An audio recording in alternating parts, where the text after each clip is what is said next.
The sights and the sounds of the season can be breathtaking. Yes, my name's Iggle Piggle. But some of the very things that put a smile on the faces of parents and kids alike can come with safety concerns too. Iggle Piggle loves his blanket. And parents love to give talking toys. Oh, that one talked.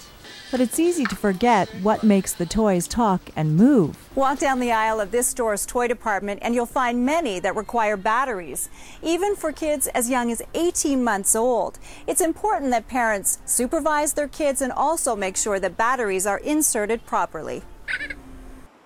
It's also easy to get too caught up in the sparkle and beauty of the season when decorating and attempting to outdo your neighbor. Make sure you've got the right extension cord and read the label before buying.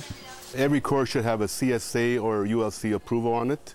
When buying an electrical product, look for the certification mark or logo that proves it meets Canadian safety standards to avoid electrical shock and fire.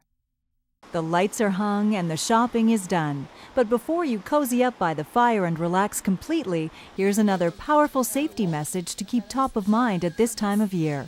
Any device that burns a fuel can produce carbon monoxide. The possibility of the presence of carbon monoxide in a home can increase during the cold winter months. Ventilation at this time of year, you have a lot of snow going on the outside of the house, and the furnace has an exhaust pipe at the back, maybe about 3 feet from the ground. So you got to make sure that the snow level is lower than the pipe. And like the extension cords, before buying a carbon monoxide detector, look for one with one of the recognized certification marks proving it complies with Canadian electrical safety standards.